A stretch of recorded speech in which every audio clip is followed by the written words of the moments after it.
국민 여러분, 부산 시민 여러분, 그리고 450만 물류 가족 여러분, 지금부터 제8회 부산 미래정책 세미나 그리고 제2회 부산 트라이포트 세미나 제3섹션을 시작하도록 하겠습니다.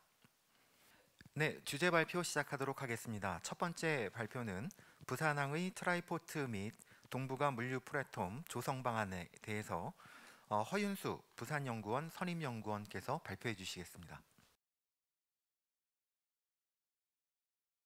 예, 저 방금 소개받은 부산연구원의 허인수입니다. 오늘 제가 말씀드린 내용은 부산항의 트라이포트 및 동북아 물류 플랫폼 조성 방안입니다. 저희가 지금 말하는 항만, 공항, 철도의 어떤 그런 트라이포트 정책이 결국 동북아 부산항을 중심으로 해서 동북아 물류 플랫폼 조성을 만들기 위한 목적이기 때문에 두 가지가 서로 연관되기 때문에 그런 사항을 같이 연계해서 오늘 제가 말씀드리도록 하겠습니다. 크게 내용은 먼저 물류 플랫폼 개념을 좀 간단히 설명해 드리고요. 두 번째는 동북아 물류 플랫폼의 그 조성 필요성, 즉 당위성이 되겠습니다. 그리고 세 번째는 물류 플랫폼 핵심 사업에 대해서 주요 사업만 간단하게 언급하도록 하겠습니다. 먼저 물류 플랫폼 개념입니다. 요즘은 뭐 전자상거래라든지 여러 가지 상황 때문에 플랫폼 개념은 다 알고 계실 겁니다. 근데 기존에 항만 배후 단지에 있던 물류 거점을 좀 확장하는 물류 플랫폼 개념이 되겠습니다. 그래서 과거에 현재 그 신항 물류 단지 중심에서 배후 근역의 항만, 공항, 철도를 기반으로 하는 물류 플랫폼을 만드는 것입니다. 그래서 그 아래쪽에 그 그림에 나와 있는 것처럼 항만, 공항, 철도의 트라이포트를 바탕으로 해서 국제 자유물류 도시, 그리고 그 옆에는 현재 우리 부산 강서 같은 경우에는 물류단지도 있고 그다음에 국가 산단도 있고 경제자유도 있습니다. 그리고 그 옆에 더 확장이 돼서 전체적인 큰 원이 동북아 물류 플랫폼 개념으로 이해를 하시면 되겠습니다. 가장 저희 대표적인 사례로 저희가 말씀드리는 곳이 두바이 물류 플랫폼이 되겠습니다. 그래서 두바이가 약 200제곱킬로미터, 한 평으로 따지면 한 6천만 평이 될 겁니다. 그 안에 항만, 공항, 철도의 어떤 그런, 그리고 여기에 자유무역까지 포함해서 플랫폼을 구축해서 잘 성공적으로 운영하고 있습니다. 그림에서 살펴본 것처럼 두바이도 오른쪽에 구항이 있었고 그다음에 원도심인데, 원도심에서 서쪽으로 저희랑 비슷합니다. 한 50km 떨어진 곳에 제베랄리 항을 만들어서 현재 세계 9위 컨테이너 항만이자 중동의 물류 허브를 운영하고 있습니다. 그리고 그 뒤에다가 자유무역 지역 50제곱킬로미터, 한 1,500만 평이 한 10년 전에 계획했었는데 지금은 다 입주가 완료돼서 한 7,000개 기업 14만 4천 명의 일자리를 창출하고 있습니다. 그리고 최근에는 그 자유무역 지역 사이에도 철도가 연결돼서 철도도 지금 운영 중에 있습니다. 더 큰 것은 그 아래 두바이 구공항이 있지만 왼쪽에다가 항공 화물을 위해서 알막툼 국제공항을 한 14, 15년 전에 계획을 하게 됩니다. 전체 계획은 활주로 5개며 대부분 다 화물 전용으로 운영할 계획인데 현재 지금 3개가 운영 중에 있습니다. 그래서 그런 알막툼 국제공항 옆에도 항공 물류 단지가 한 500만 평, 그리고 물류 도시 근처에 산업 단지가 형성돼서 전체적으로 항만, 철도, 공항이 연결되는 한 6천만 평의 그 물류 플랫폼을 성공적으로 운영하는 대표적인 사례가 되기 때문에 이 지역을 바탕으로 저희가 좀 벤치마킹을 할 필요가 있지 않나 싶습니다. 특히 여기서 저희가 좀 놀라운 거는 항만으로 들어온 화물이 항공으로 뜰 때 그 관세라든지 통관이라든지 그런 절차가 4시간 이내에 끝내준다는 겁니다. 그래서 우리가 정말로 가도 신공항이 완공이 돼서 부산 신항하고 연결될 때는 적어도 4시간보다 더 빠른 어떤 통관 절차라든지 그런 게 이루어져야지만 국제적인 물류 플랫폼으로 성장할 것으로 판단됩니다. 다음은 물류 플랫폼 조성 필요성이 되겠습니다. 뭐 다들 알고 있는 것처럼 아태 지역이 세계 물류 시장의 그 점유율이 크게 증가하고 있고, 특히 그 중에서도 전 세계 한 40%, 그리고 그 증가율도 매우 높게 나타나고 있습니다. 그리고 물류 기업의 사업 다각화라든지 고부가치, 그다음에 통합적 물류 관리 수요가 증가하고 있으며, 특히 코로나19 이후에 글로벌 네트워크 구축에서 과거에는 뭐 신흥국 네트워크 구축이 가속화됐지만 불특정 다수, 특히 조달처, 납부처간 서플라이 웹이라든지 그런 새로운 형태의 글로벌 네트워크가 구축되고 있습니다. 그리고 나머지 물류 서비스의 고도화라든지, 그리고 또 실제 더 큰 거는 유통하고 물류하고 제조의 영역이 점점 없어져서 유통기업이 물류기업으로 들어가고 물류기업이 제조 유통까지 막 서로 형성되는 게 크게 확장하는 어떤 그런 형태로 변하고 있습니다. 다음은 속도, 그다음에 플랫폼 중심의 산업 물류 거점 수요가 빠르게 증가하고 있다는 겁니다. 과거에는 그 글로벌 밸류 그 체인이 디자인이라든지 R&D 그리고 핵심 부품 생산이라든지 조립 또는 G트와 같은 그런 거에 연결돼서 생산 요소, 현지의 인건비라든지 집가라든지 원자재 공급에만 좀 관심을 두었다면 지금 현재 속도라든지 물류 플랫폼의 중심으로 산업이라든지 물류 공간의 수요가 증가해서 이런 곳에 글로벌 기업들이 가기를 원하고 이런 곳에 글로벌 기업들이 새로운 비즈니스 모델을 만들려고 합니다. 또한 최근에는 그 각 국가 간의 그 보호무역 기조가 그 강화되고 또는 아시아 주요국의 경제 구조가 바뀌면서 글로벌 밸류 체인의 변화도 또 빠르게 그 새로운 형상을 또 띠고 있는 실정입니다. 다음은 부산의 5대 글로벌 기회라고 하겠습니다. 한때 2018년 초에는 그래도 한반도 평화 경제가 좀 많이 분위기가 좋았지만 지금 약간 남북 관계가 좀 경색된 상황이지만 언젠가는 시간이 되면은 평화 경제가 저는 이루어질 것으로 생각합니다. 그래서 한반도 평화 시대가 오면은 부산은 태평양 시대 전진기지, 즉 아시아에서 동북아에서 태평양으로 나가는 그런 전진기지 역할을 할 것입니다.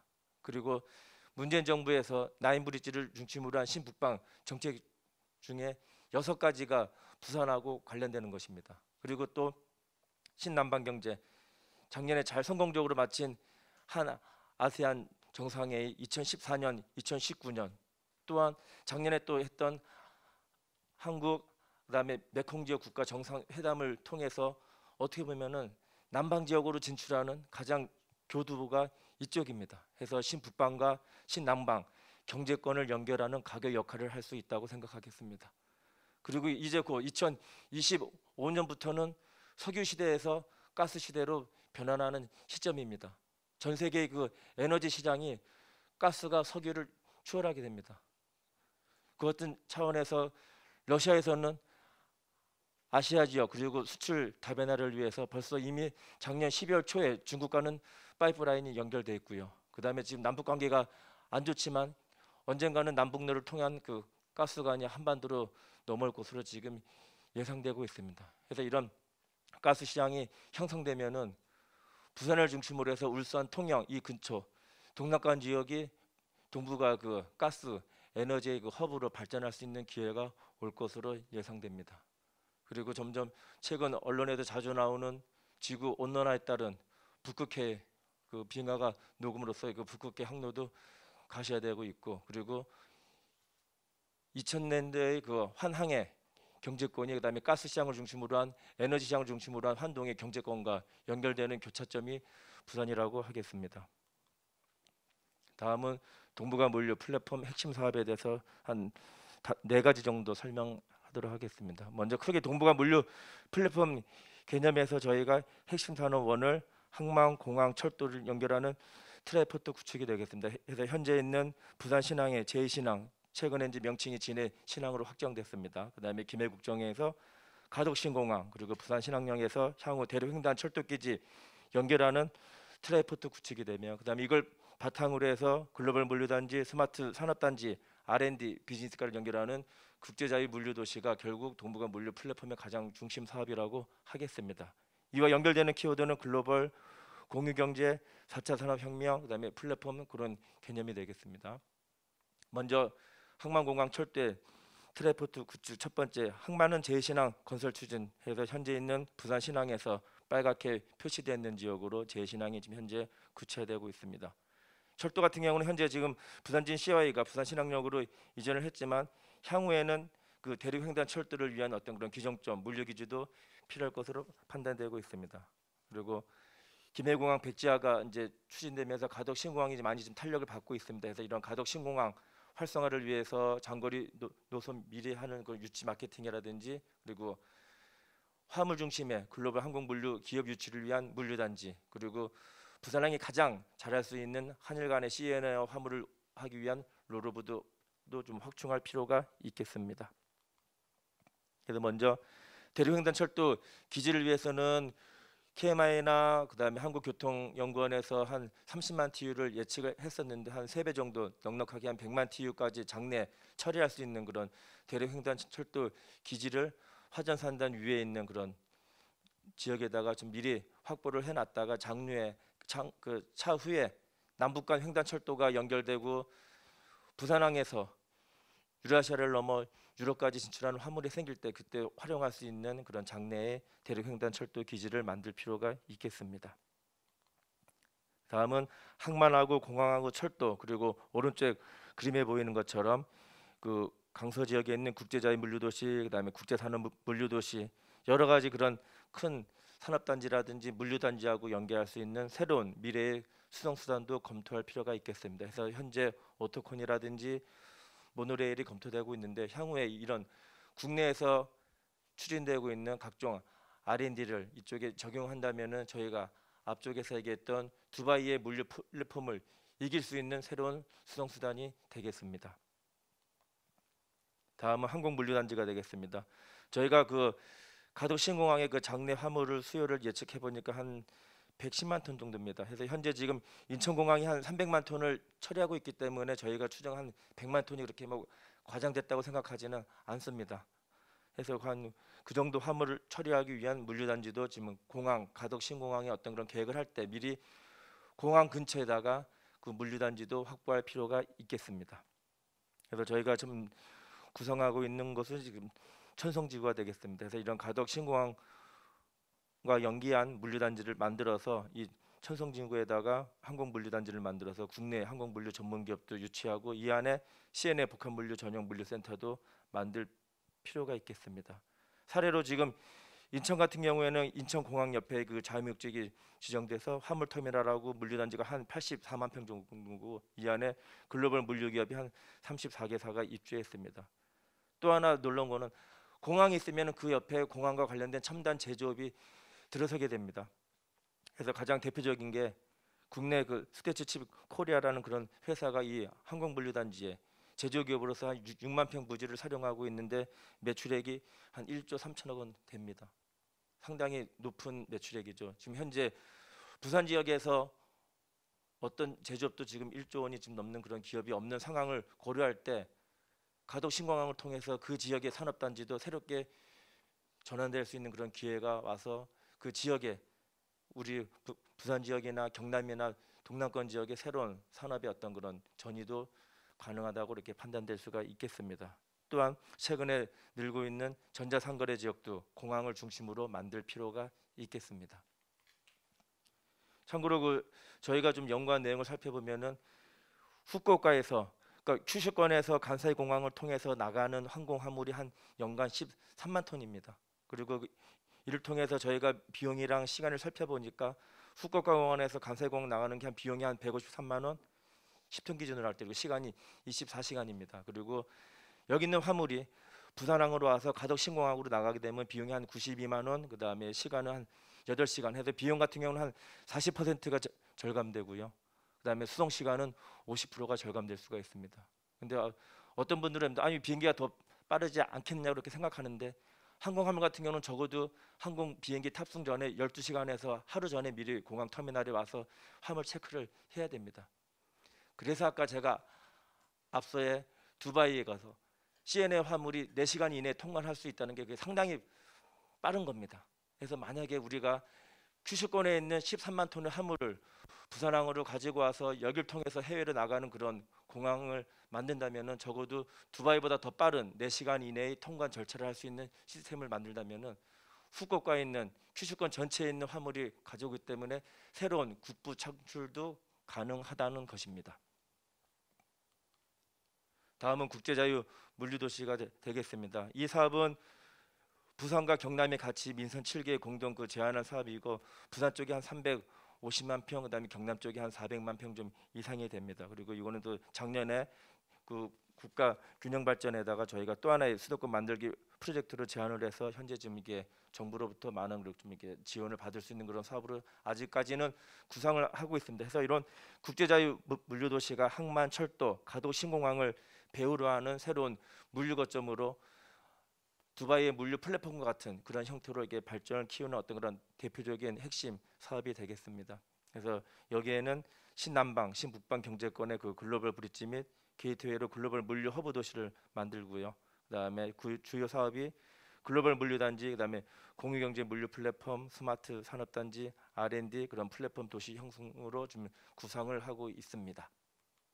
그래서 전체적으로 가덕 신공항, 항만, 철도 그리고 국제자유 물류 도시가 이루어지면 현재 기존에 지금 추진되고 있는 국제산업 물류 도시, 에코데이터 시티, 연구개발특구, 경제자유구역, 각종의 국가 산단 해서 부산뿐만 아니라 창원까지 연결되는 새로운 형태의 그런 물류 플랫폼이 조성이 되면은 중동의 그 두바이 물류 플랫폼과 같이 동북아에도 가장 대표적인 부산항을 중심으로 한 물류 플랫폼이 형성될 것으로 판단됩니다. 그래서 결국 현재는 그 단순 싱가포르 다음에 그 단순 환적 항만에서 향후에 이런 물류 플랫폼이 형성되면은 두바이 다음으로 이루어지는 세계 물류 플랫폼, 그리고 잘 알고 계시지 못하는 것 같은데 우리 그 강서 지역에는 마이크로소프트 데이터 센터와 LG의 데이터 센터가 있습니다. 그래서 앞으로 이런 데이터 센터에 데이터 댐을 만들 수 있는 그런 입지나 인프라가 이미 많이 조성되어 있기 때문에 이런 데이터 플랫폼까지 연결된다면은 물류 플랫폼을 넘어서 4차 산업혁명하고 연결될 수 있는 그런 데이터 플랫폼까지 형성될 것으로 판단됩니다. 예, 오늘 제 발표 마치도록 하겠습니다. 감사합니다. 네, 두 번째 발표를 맡게 된 동명대학교 우종균 교수입니다. 제가 발표드릴 내용은 부산 동남권 메가시티 스마트 프리존 도입 방안입니다.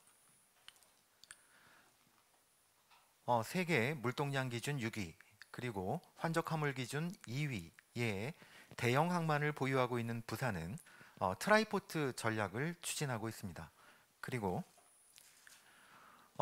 부산, 울산, 그리고 경남은 동남권 메가시티로 성장하겠다는 굉장히 강력한 전략을 발표한 바가 있습니다. 그리고 부산은 대형 그 부산 신항을 확장하고 또 가덕 신공항의 개발이 가시화됨에 따라서 세계적인 물류 거점으로 성장할 수 있는 기반이 마련되었습니다. 그럼에도 불구하고 자, 그럼 이런 인프라 개발이 과연 우리 부산과 경남 이 지역의 경쟁력을 정말 그냥 강화시킬 수 있는 것인가 라는 관점에서 첫 번째, 기업 비즈니스 그리고 공급사슬 변화에 대응할 수 있는 체계가 갖추어져 있는가, 두 번째는 이 부산의 물류 비즈니스 기능이 지금 현재로서도 충분한 것인가, 세 번째는 투자 비즈니스 매력도가 충분히 강화되어 있는 상태인가, 그리고 이 지역의 개발이 국가 혁신 그리고 지역 경제 활성화에 정말 도움이 되는 것인가 라는 관점에서 말씀드리도록 하겠습니다. 오늘 무엇을 준비해야 되는가 라는 주제에서 네 가지를 생각해 보려고 합니다. 첫 번째는 공항, 항만, 그리고 배후 지역 개발 계획이 어떻게 되고 있는 것인가, 두 번째는 이 지역의 투자 비즈니스 매력도는 충분한 것인가, 그리고 이 부산의 물류 비즈니스 기능은 정말 충분한 것인가, 그리고 이러한 정책이 뉴딜 정책에 어떻게 적용될 수 있는가 라는 점입니다. 첫 번째, 이 지역은 가덕 신공항 개발이 가시화되었고 부산 신항 새롭게 확장될 계획입니다. 그리고 부산은 이 지역의 8개의 물류지구와 도시, 그리고 경남은 4개의 지역의 물류지구와 도시를 개발할 계획입니다. 이 중에서 총 8개가 물류지구로 계획되어 있습니다. 이렇게 이 지역의 대규모의 인프라가 집중적으로 개발됨에 따라서 이 지역은 정말 세계적인 물류 거점, 세계적인 물류 비즈니스 센터로 성장할 수 있을 만한 충분한 조건을 갖추었습니다. 그리고 이 지역은 새로운 변화, 그리고 혁신이 시작되고 있습니다. 그렇다면 이 지역에 대해서 좀 더 자세히 살펴보도록 하겠습니다. 앞으로 이제 가덕 신공항이 개발이 되면 어떻게 개발이 될 것인가에 대해서 인천국제공항 사례를 가지고 좀 말씀드리겠습니다. 보시는 바와 같이 인천국제공항은 공항시설 외에도 국제업무단지, 국제업무 파라다이스 시티, 그리고 제2, 제3 국제업무단지, 그리고 항공정비지구, 개인터미널, 그리고 항공사나 DHL 등 특성업체가 운영하고 있는 화물터미널, 그리고 공항 자유무역 지역이 운영되고 있습니다. 특히 자유무역지역법에서는 전자상거래 국제물류센터를 이 안에 둘 수 있도록 법을 개정함으로써 자유무역지역 내에서 전자상거래나 제4차 산업혁명의 변화를 수용할 수 있도록 만들고 있습니다. 자, 이러한 점을 보면 인천국제공항공사는 공항 부지에 다양한 시설과 수익 사업을 진행하고 있고, 공항 화물을 자체적으로 처리할 수 있도록 공항을 설계하고 있습니다. 그리고 자유무역 지역을 개발 운영함으로써 관련 물류 기업과 투자를 유치하고 있습니다. 가덕신공항 개발도 이러한 유사한 형태로 진행될 것으로 예상이 됩니다. 자, 다음은 부산신항과 항만 배후단지 개발 계획입니다. 부산신항은 향후 총 45개 선석에 약 3천만 TU를 처리할 수 있는 그야말로 초대형 항만으로 개발될 계획입니다. 그리고 부산신항의 항만 배후단지는 8개 지역 약 845만 제곱미터 수준으로 개발이 되고, 이 역시 항만 물동량을 자체 처리하도록 설계가 되어 있습니다. 그리고 자유무역 지역으로 지정되어 투자 유치를 하게 될 예정입니다. 자, 이러한 상황을 보면 공항 항만 건설 운영은 중앙부처가 대부분 시행하고 운영하게 될 것으로 보입니다. 그리고 공항 항만들은 발생 화물을 자체적으로 처리할 수 있도록 설계될 거로 예상이 됩니다. 그리고 자유무역 지역으로 개발 운영이 됨으로써 아마도 국토부와 해수부가 관련 기업들의 투자 유치를 적극적으로 진행할 것으로 봅니다.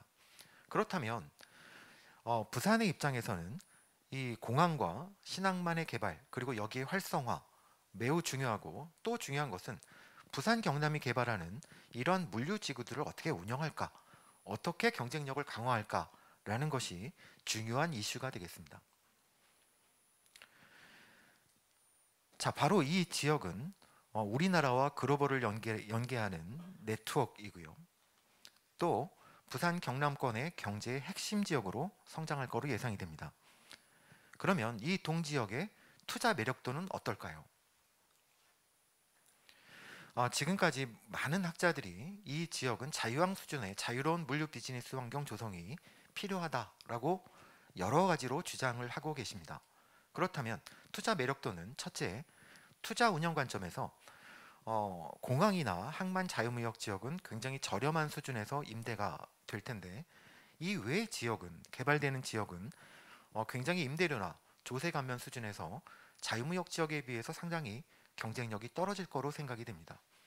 특히 이 지역의 전문 인력이나 노동제도, 정책 지원 등의 수준이 어떻게 될 것인가 라는 문제도 중요한 이슈라고 생각이 됩니다. 두 번째, 이 지역의 물류 비즈니스 기능을 보면 앞에 발표에서도 말씀하셨지만 글로벌 기업들이 지금은 물류가 점점점 제조 가공 구역으로 범위가 확대되고 있고, 이러한 기능을 할 수 있는 지역으로 투자를 집중하고 있습니다. 그렇게 되면 과연 이 지역의 물류 비즈니스 기능은 정말 이런 기업들이 요구할 수 있는 충분한 수준인가를 판단해 볼 필요가 있습니다. 여기서 다시 한번 좀 정의를 드리면요, 자유무역 지역은 관세선 외곽 지역으로 통관 없이 자유롭게 물류 제조 기능을 수행할 수 있는 지역이고, 다양한 인센티브를 제공하고 있습니다. 그리고 경제자유구역은 경영환경, 생활 여건을 개선하기 위한 구역입니다. 그래서 최초 이 법들을 전부 다 만들어낼 때는 자유무역 지역과 경제자유구역이 한 세트로 운영이 돼서 자유무역 지역에서는 물류 비즈니스 조립, 물류 가공 조립, 그리고 경제자유구역은 이 지역에 투자하는 기업들의 생활 여건, 경영 환경을 개선하는 것이 목적이었습니다. 그렇기 때문에 세계 5위 항만, 세계 6위 항만에서 더 상위로 올라가기를 목표로 하고 있는 부산항 같은 경우에는 자유무역 지역을 통해서 부산 물류 비즈니스 혁신을 하는 것이 중요한 요인이라고 생각이 됩니다. 자유무역 지역은 전 세계 약 5,500개 정도가 운영되고 있고, 그리고 물류 중심형, 생산 중심형, 그리고 물류 생산 연계형 등으로 운영되고 있습니다. 그러나 한국은 물류형, 즉 공항과 항만은 물류 중심형으로, 그리고 생산형, 산업단지 등을 생산형 자유무역지역으로 분리해서 운영을 하고 있습니다. 그런데 이런 지역들이 좀 연계가 원활하게 되고 효율적으로 운영이 되면 좋겠는데, 현재 공항 항만형은 물류 비즈니스 중심형이어서 제조 가공 기능을 투입하기 상당히 어려운 상황입니다. 그렇기 때문에 물류 기업들이 제조 가공으로 계속해서 기능을 확대하고 있는데, 이러한 기능들을 우리 부산 신항이나 또 가덕 신공항에서 이것들을 제대로 소화할 수 있을까라는 문제가 상당히 중요한 이슈라고 생각이 됩니다. 그래서 통합적 관점에서 이러한 제도들을 개선을 하고, 이러한 제도를 부산 전역에 새롭게 물류 플랫폼에 적용하는 방안이 지금 필요한 시기라고 생각이 됩니다. 자, 그럼 자유무역 지역에는 어떤 문제점들이 있었을까라고 생각을 해보면, 일단 물류 제조 가공 융합이 상당히 어려운 상황입니다. 일부 법적으로 허용이 되고 있지만 실제적으로는 물류 중심 지역은 물류, 그리고 제조 중심 지역은 제조 중심으로 운영이 되고 있습니다. 그래서 좀 사례를 보시면 굉장히 큰 커피 업체가 부산을 중심으로 커피를 로스팅하고 제품화해서 동부가 전역에 수출하는 비즈니스 모델을 갖고 부산에 투자를 요청을 했으나, 이러한 기능 제약으로 사실 투자가 무산된 상태입니다. 유제품 가공 비즈니스 모델도 이러한 비슷한 실패 사례를 겪었습니다. 이러한 내용들은 각 부처가 각 부처의 중심적으로 생각을 해서 통합적인 개선 노력이 미비했기 때문이라고 생각이 됩니다. 두 번째는 자유무역 지역 간의 연계가 부족한 상황입니다. 그래서 각 자유무역 지역들이 자유롭게 연계되고 비즈니스 모델을 만들 수 있다면 훨씬 더 제4차 산업혁명이나 기업들의 요구에 충족할 수 있을 것이라고 생각이 됩니다. 세 번째는 외국의 자유무역 지역들은 국내 기업들의 투자를 적극적으로 반영하고 있지만 우리는 사실 그렇지 못하기 때문에 국내 혁신 기업들이 역차별이다라고 이런 문제들을 해결해 달라고 주장하고 있습니다. 그리고 부산 지역에는 자유무역 지역이 부족하다라는 상황입니다. 현재 부산 신항 배후단지에 자유무역 지역이 있지만 그 외에는 자유무역 지역이 존재하지 않고 있고, 이제 가덕 신공항이 개발이 되면 자유무역 지역으로 지정이 될 것이고, 그 배후 지역이 어떻게 될 것이냐라는 문제입니다. 자, 그럼 어떻게 개선을 해야 될까라는 얘기입니다. 첫 번째는 자유무역 지역 제도는 지금보다 더 미래지향적으로 개선될 필요가 있습니다. 첫 번째는 물류 비즈니스, 가공 조립 기능이 결합되고 융합될 필요가 있습니다. 바로 이런 것들이 지금 글로벌 물류 기업이나 글로벌 리딩 기업들이 요구하고 있는 바로 그런 요인이기 때문입니다. 두 번째는 앞에서 말씀드린 바와 같이 자유무역 지역 간의 상호 연계 융합이 필요합니다. 이를 통해서 글로벌 물류 기업들이나 리딩 기업들은 공항, 항만, 그리고 배후에 있는 산업단지형 자유무역 지역을 모조리 연계해서 비즈니스 모델을 구축하고 자유롭게 비즈니스를 수행할 수 있을 것이라고 생각이 됩니다.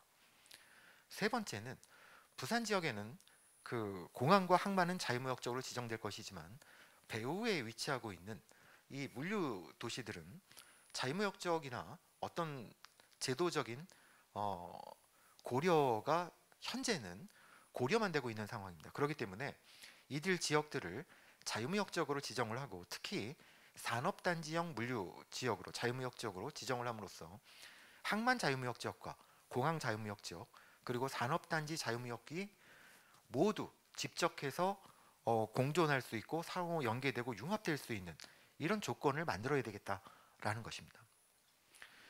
그래서 이런 상황을 통합 연계형 자유무역 지역이다라고 제안을 하고 있습니다. 이것은 현재 보시면 제조 가공형 자유무역 지역과 항만 공항 자유무역 지역이 서로 독립적으로 운영되고 상호 연계가 미흡한 상황이기 때문에 이것을 이 부산 지역의 물류 플랫폼에 전부 다 집적해서 지정 운영함으로써 항만과 공항이 정말 자유롭게 서로 상호 운영할 수 있고, 그리고 이 지역에서 제조 가공 기능까지 확대할 수 있도록 함으로써 정말 자유함과 같은 자유로운 물류 비즈니스 환경을 제공하는 것입니다. 자, 메가시티와 물류 플랫폼의 구축은 가덕 신공항 개발, 부산 신항 개발, 그리고 배후 물류도시 개발 이런 것 등 인프라 개발이 굉장히 중요한 축입니다. 그러나 물류 비즈니스 기능의 혁신, 투자 경영 환경의 혁신, 산업 구조 개선 이런 것들을 통해서 자유항 수준의 물류 비즈니스 환경을 구축하는 것도 굉장히 중요합니다. 따라서 성공적인 인프라 개발 그리고 혁신적인 제도 개선을 통해서 부산과 동남 메가시티의 혁신은 물론 국가의 혁신도 같이 한번 촉진할 필요가 있다라고 생각이 됩니다. 자, 이를 위해서는 우리 부산과 경남은 특구 제도의 개선 필요성에 대해서 강력하게 주장을 하고 뉴딜 정책에 반영할 필요가 있습니다. 이를 통해서 통합 연계형 자유무역 지역으로 제도를 개선하고 이 제도를 바로 우리 물류 플랫폼 지역에 바로 적용을 함으로써 이 지역을 스마트 프리존으로 지정을 해서 정말 자유항 수준의 자유롭고 자유로운 물류 비즈니스 환경을 구축해야 된다고 생각을 합니다. 이를 통해서 이 항만 배후 도시 지역도 투자나 또는 비즈니스의 조기 성공을 시키고 이것을 활성화해서 지속적으로 필요한 경우 제도를 개선하는 메가시티 혁신의 선순환 고리를 만들어 나갈 필요가 있습니다.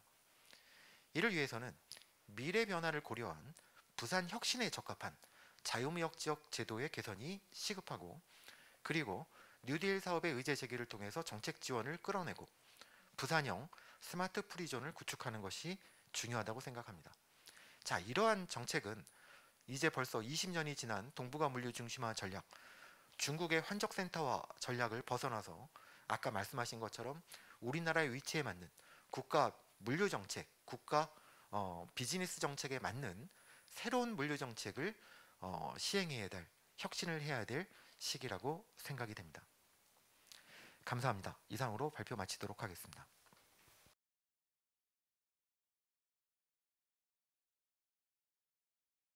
네, 여러분 안녕하십니까? 제8회 부산 미래정책 세미나, 제2회 부산 트라이포트 전략 세미나 제3섹션 토론을 시작하도록 하겠습니다.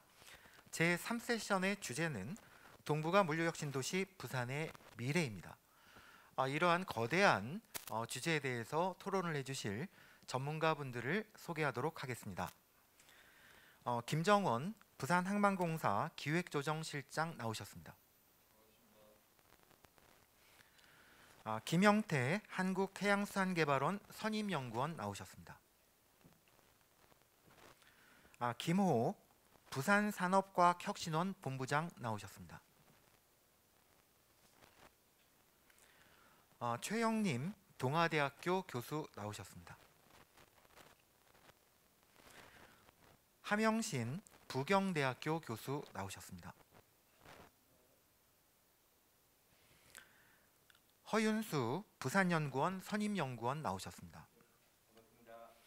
예, 이 바쁘신 중에 또 코로나 이 상황 속에서 토론에 참가해 주신 전문가 여러분들께 진심으로 감사의 말씀 드리도록 하겠습니다. 앞에서 그 주제 발표도 있었고 또 이 부산 지역은 부산 신항의 확장 그리고 가덕 신공항의 개발이 과시화됨에 따라서 굉장히 분위기도 변하고 그리고 새로운 혁신의 바람이 불고 있습니다. 그래서 앞으로 이 지역을 어떻게 할 것이냐, 어떻게 개발하고 어떻게 활성화시킬 것이냐가 이 지역, 부산의 숙제이기도 하고 또 국가의 혁신의 열쇠이기도 하다라고 생각이 듭니다. 그래서 오늘 토론이 굉장히 기대되고 재미있겠다라고 기대하는 것도 바로 여기에 이유가 있습니다. 자, 그러면 지금부터 토론을 시작하도록 하겠습니다. 1세션 주제 발표를 통해서 그 트라이포트 전략이 무엇인지 설명을 해주셨는데요. 그래도 짤막하게 다시 한번 정의가 필요할 것 같습니다. 허윤수 선임 연구원께서 발표를 해주셨는데요. 이 트라이포트 전략과 부산 메가시티 그리고 물류 플랫폼 이 개념에 대해서 한번 정의를 해주셨으면 좋겠습니다. 예, 먼저 아까 제가 발표 때 얘기했던 것처럼 항만, 공항, 철도의 트레이포트의 전략은 궁극적인 목적은 플랫폼입니다. 아마 그 여러분들 다들 알고 계실 겁니다. K사, N사들의 어떤 그런 플랫폼 경제를 그 잡은 기업들이 얼마만큼의 영향력이 크고 현재 지금 많은 활동을 하고 있는지, 그리고 다양한 비즈니스 모델을 통해서 그 기업의 영향을 더 확대하고 있습니다.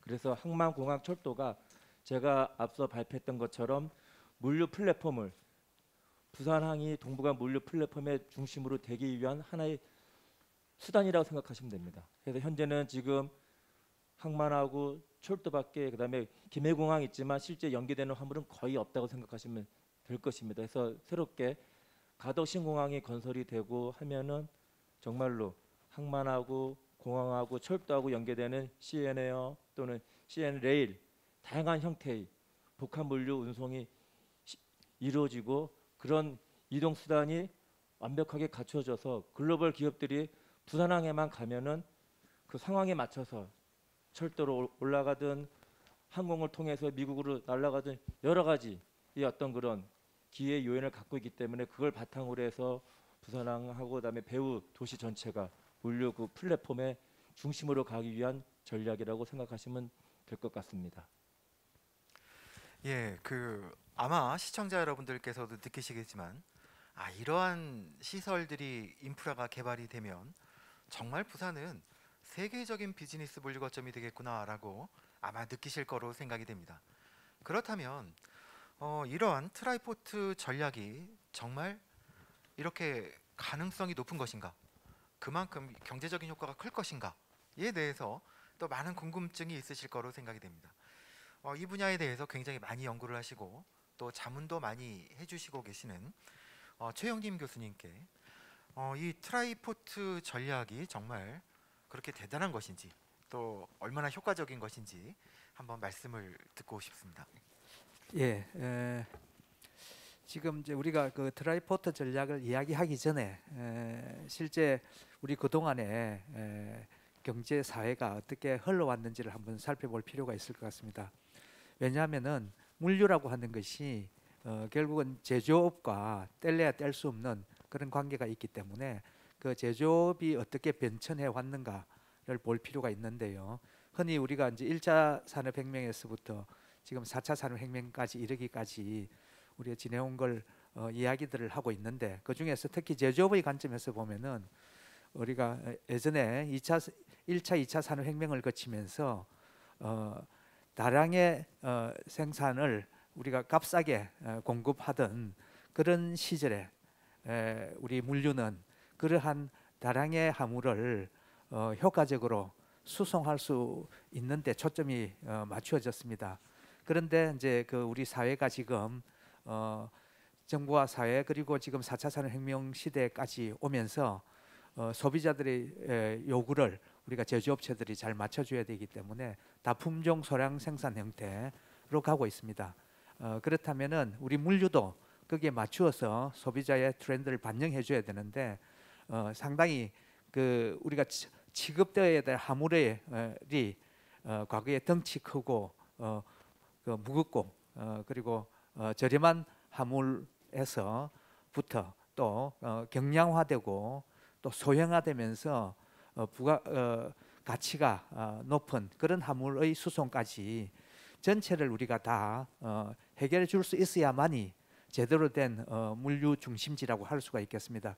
그런 관점에서 보면은 부산항이 항만 중심으로 해서 물류를 처리했다면은 그러한 어떤 다양한 화물을 처리해 줄 수 있기 위해서는 공항이 반드시 필요하다. 그런 관점에서 우리가 지금 이제 가덕도 신공항과 지금 우리 부산 신항 그리고 제2 신항까지 연계될 수 있다면은 굉장히 시너지 효과가 날 수 있지 않겠는가. 그런 관점에서 트라이포트라고 하는 것이 굉장히 의미가 있다. 이런 말씀을 드릴 수가 있겠습니다. 네, 감사합니다.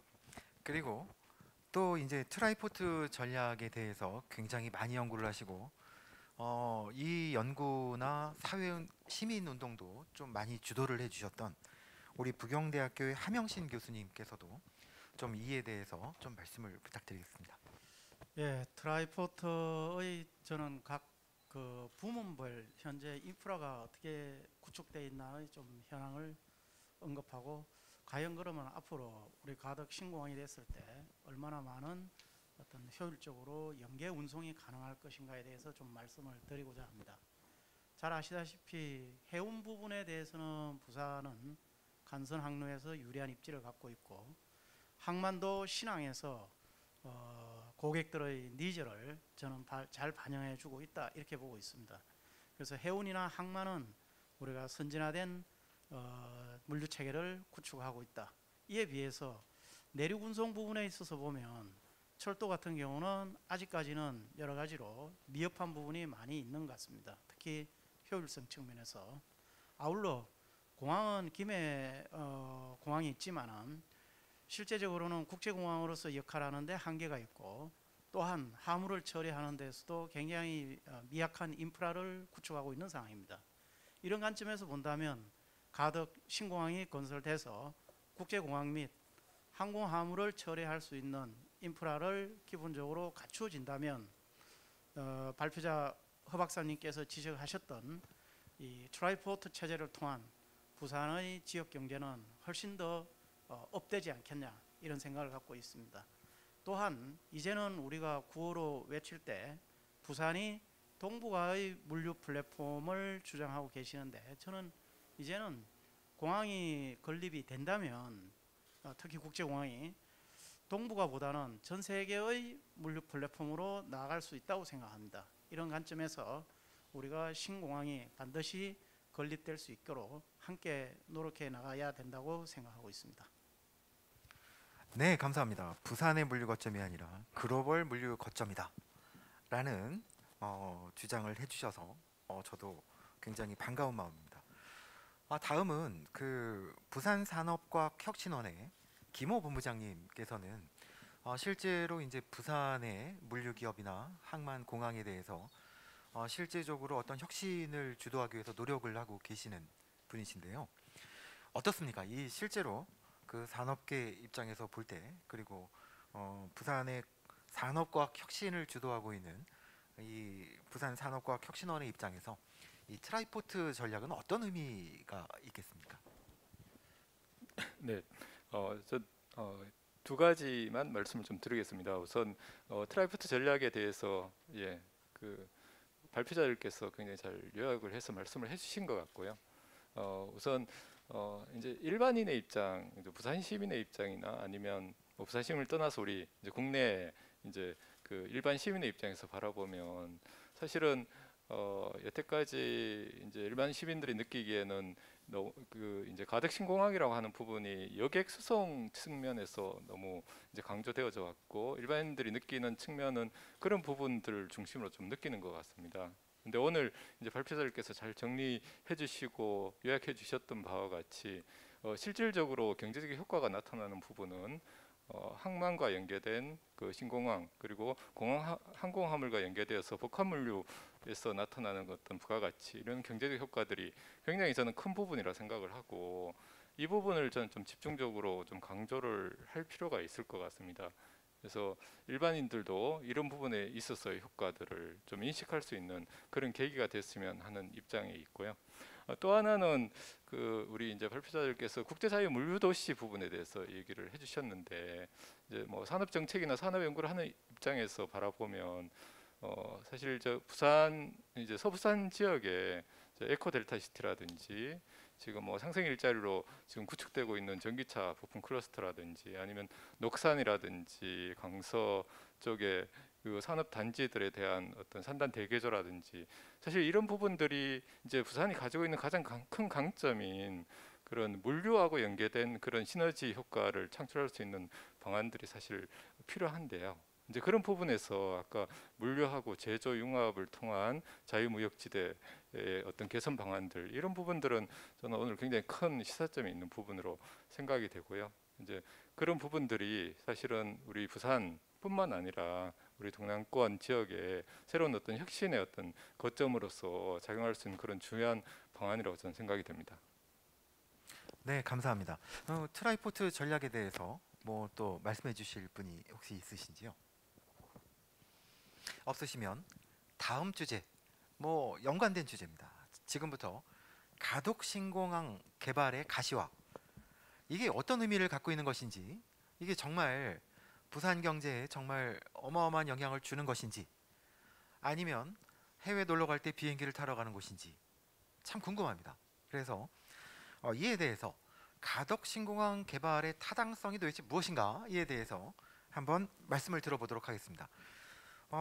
가덕 신공항 개발에 대해서 굉장히 많은 역할을 해주셨던 하명신 교수님께서 한번 정의를 해주십시오.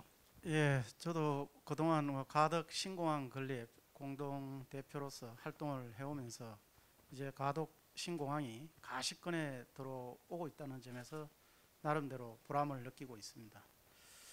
우리가 이제 전 세계 주변의 선두적인 항만들을 본다면 상해항, 싱가포르항, 두바이항, 로테르담항 본다면 주요 항만과 반드시 거기에는 국제공항이 자리 잡고 있습니다. 이런 측면에서 본다면 우리 부산은 이제 어떠한 방향으로 나가야 되는가, 선진국의 항만을 통해서 이에 대한 답이 저는 가덕 신공항이 절대적으로 조속히 건립돼야 한다는 나름대로의 어떤 타당성을 제시해 볼 수 있겠습니다. 또한 부산은 북극해 항로의 간선 항로에 있다는 점, 또 한 태평양 시대에 전진 기지 역할을 하고 있다는 점, 부산이 신북방 및 신남방의 어떤 가교 역할을 제공할 수 있다는 점, 마지막으로 이제 부산이 지역 경제에 뭔가 한 단계 발전하기 위해서는 가덕 신공항이 반드시 건립되어서 트라이포트의 기능을 효과적으로 수행해 줄 때 지역 경제 및 국가 경제는 한 단계 더 발전할 수 있지 않겠나 측면에서 신공항이 타당하다, 이렇게 말씀드리고 싶습니다.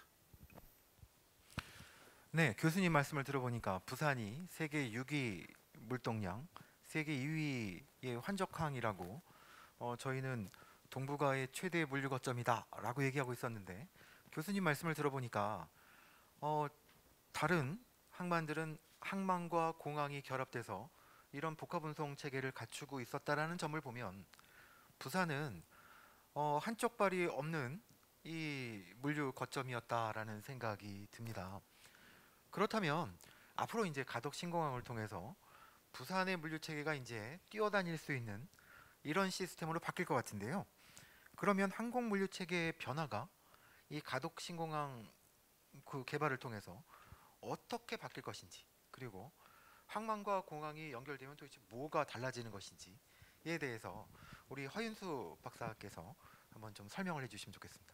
예, 좀 더 제가 이제 쉽게 말씀드리면은 항공으로 온 화물이 또는 뭐 선박으로 갈까, 또는 선박에서 어떤 화물들이 항공을 탈까, 이런 그 의문을 가질 수 있습니다. 참고로 제가 지금 현재 이거는 좀 수행되고 있는 그런 사례인데요. 예를 들면은 한반도 자체가 지금 브릿지 역할을 해서 뭐 회사 같은 경우에는 중국의 그 속도라는 지역에서 오사카로 가는 그 항공 화물이 있는데, 그 화물이 항공으로 가는 것보다는 중국의 속도에서 우리나라의 군산으로 와서 군산에서 화물차로 부산까지 트럭 운송을 해서 다시 거기서 선박으로 가는 형태도 지금 도입이 되고 있습니다. 그렇게 되니까 비용은 3분의 1이 싸고 시간도 더 절약되는 그런 형태가 되고 하기 때문에 다양한 형태의 그런 수송수단 조합이 이루어지고 있습니다. 예를 들어서 또 한 가지인데요. 만약에 우리한테 가덕 신공항이 형성이 되고 거기에 글로벌 항공 화물사가 취항을 하고 글로벌 항공으로 할 수 있는 그런 노선이 많아지게 된다면은 부산항 다음으로 태평양을 넘어가는 미주나 그 남미까지 가는 그 항로의 마지막 포트이기 때문에 동남아에서 왔던 화물이 선박으로 오다가 현지에서 어떤 그런 요청에 의해서 화물을 좀 빨리 보내달라는 그런 상황이 오게 되면은 다시 항공으로 갈아타서 날아갈 수 있는 그런 기회가 생긴다는 거죠. 그때의 비용은 상당히 높게 올라갈 수 있습니다. 근데 그런 부가가치를 이 지역에서, 특히 또 우리는 가덕도라는 부산 신항 근처에 항만하고 공항이 인근에 있기 때문에 그걸 잘 이용하면 될 거예요. 근데 좀 이제 아쉬운 점은 가덕도 자체가 섬이라서 그 가용부리가 실제 많이 없는 상황입니다. 그래서 이걸 저희가 어떻게 좀 이제 효율적으로 공항 근처에 항만 배부지하고 항공 물류단지가 연계할 수 있는 그런 연결고리 어떤 그런 부지를 좀 확보를 해서 잘 연계될 수 있도록 하는 것이 앞으로의 큰 과제가 아닐까 싶은 생각입니다. 네, 그 허윤수 박사님 말이나 또 우리 함영신 교수님 말씀처럼 이제는 바다에서 왔다가 육지로 가거나 바다에서 바다로 가는 것이 아니라 바다로 와서 항공으로 나가고 항공으로 와서 바다로 나가고 또 철도로 연결되는 이런 굉장히 입체적인 복합 물류 시스템이 구축될 수 있다라는 말씀으로 해석이 됩니다. 그렇다면 이제 가덕 신공항 개발이 되면 우리 부산 신항도 조금 더 활성화가 더 잘 될 수 있을 것인가? 이게 어떤 영향을 주는 것인가? 두 개가 정말 결합이 잘 될 수 있을 것인가? 라는 점이 또 중요한 이슈라고 생각이 됩니다. 그렇다면 부산항의 그 역할은 도대체 무엇이고, 부산항은 또 이제 가덕 신공항 개발이 이제 가시화된 지가 얼마 안 돼서 사실 준비를 많이 못 하셨겠지만, 그래도 이제 부산항의 관리 운영을 담당하고 있는 부산항만공사의 입장에서도 상당히 중요한 계기가 될 거라고 생각이 됩니다. 김정원 부산항만공사 기획조정실장님께서 도대체 이제 부산신항은 좀 어떻게 대응을 해야 되는지에 대해서 좀 말씀을 해주시면 좋겠습니다. 예, 요즘 코로나 시대에 부산항만공사는 굉장히 지금 숨가쁘게 움직이고 있습니다. 일단 항만 하역 현장에서 예방 조치, 그래서 수출입 화물, 환적 화물에 하역이 지장이 없도록 최대한 24시간 체제를 가동해서 노력을 하고 있습니다. 갑작스러운 그런 어떤 위기 상황도 있었지만 그 전에는 부산항 북항, 그 다음에 신항이 개발되면서 어떻게 하면은 이 양항 방식으로 되어 있는 이 항만들을 효율화시킬 거냐 하는 여러 가지 작고 큰 정책들을 이행해 왔습니다. 그래서 아마 정부 정책에 의하면은 2030년 이후가 되면은 그 어느 시점에 부산항 신항 또 제2 신항이 이제 진해 신항으로 명명이 됐는데요. 그 관련해서 부산항 신항으로 모든 것이 통합되고 한 2030년 되면은 물동량이 한 3,200만 TU가 우리 부산항에서 처리될 걸로 예상이 되는데, 자 그러면은 그 3,200만 TU 안에 1,700만 TU를 우리가 우리나라 화물이 아닌 주변 국가에서 부산항에 와서 배를 바꿔 타고 최종 목적지로 가는 환적 화물입니다. 그래서 부산항을 세계 제2 한적 중심 항이라고 그러는데, 이 말을 요즘 용어로 바꾸면은 부산항이 동북아시아의 물류 플랫폼이다, 해상 물류의 플랫폼이다라는 얘기가 되겠습니다. 그러면 해상 물류의 플랫폼이라고 하는 것은 부산항이 가지고 있는 물류가 가장 소중하게 여기는 신속하고 정확하고 안전하고 고효율이면서 저비용인 항만을 태생적으로 입지적으로 지경학적으로 가지고 있다는 얘기입니다. 그래서 이 에너지를 가지고 지금 이제 우리 허윤수 박사님이나 우정균 교수님이 말씀하신 부분은 이 해상 항만 플랫폼을 동북아시아에서 이미 가지고 있는 부산항에 어떻게 하면은 통합 물레폼을 구축해서 새로운 시대를 열 거냐 하는 그 말씀을 하고 계시는 건데, 일단 우리 부산항은 우리나라의 수출입 화물의 플랫폼 역할을 세계 시장하고 연결하는 기능을 1차적으로 했고 하고 있습니다. 그게 산업화 성공 큰 요인이기도 합니다. 그 다음에 두 번째는 주변 국가, 특히 서일본, 북중국 화물들이 부산항에서 배를 바꿔 타고 나가는 주변 국가 항만의 플랫폼 역할을 지금까지 해왔고 앞으로도 잘할 자신이 있습니다. 그 다음에 세 번째 기회로 남아있는 게 대륙이 막혀 있어서 지금 가능성만 타진하고 있는데, 그 가능성 타진이 유라시아 용로로 가는 플랫폼의 에너지, 그 다음에 북극의 항로가 열렸을 때 그 새로운 플랫폼의 역할. 그러면 이런 것들이 가능한 것은, 물류가 지향한 것은 시간과 비용의 절감입니다. 상대적으로 적을 때, 아까 우리 허 박사님 부산항과 후쿠오카와 간사이 공항을 비교를 하셨는데 바로 그겁니다. 시간과 비용이 전략이 되면은 언제든지 물류는 그곳을 경쟁력이 있는 곳을 선택합니다. 저에게 주셨던 그 말씀을 다시 한번 종합해서 말씀드리면 부산항이 가지고 있는 글로벌 물류 플랫폼의 에너지는 세계 현재 2위일 만큼 강력하게 가지고 있고 우리가 부산항 신항에 어떤 인프라를 구축하고 어떤 통합 인프라를 구축해서 시너지 효과를 창출할 건지 그 다음에 어떻게 법과 제도 정책을 바꿔서 싱가포르형 그런 물류 최강국 글로벌 물류 강국으로 부산항을 그 지역으로 변화시켜 나갈지 그 부분들은 차근차근 앞으로 진행해 나가면은 충분히 부산항을 기점으로 해서 많은 일자리를 만들어내고 많은 국가의 화물들이 부산항 플랫폼을 타고 통합 플랫폼을 타고 글로벌하게 뻗어나가고 하는 그런 비전들이 부산항에서 반드시 열릴 거라고 생각합니다. 마지막으로 하나 더 말씀드리면 제4차 산업혁명 시대에 스마트 해운 항만 물류를 어떻게 부산항에서 구현할 건지 그래서 디지털화 그다음에 그린화 그다음에 이 두 가지의 융복합화 그 안에서 사람이 안전하고 풍요롭게 살 수 있는 안전망 구축을 토대로 부산항만공사판 뉴딜 정책을 11월 6일 날 발표한 바가 있습니다. 5개 분야 30개 과제 2,865억 원을 5년간 투입해서 새로운 부산항을 반드시 열어가겠습니다. 네, 말씀 감사합니다. 역시 동북아에서 놀지 말고 글로벌 플랫폼으로 육성해야 된다. 그리고 부산항도 부산항만공사도 굉장히 적극적으로 준비하고 계시다라는 말씀으로 이해하고 있습니다.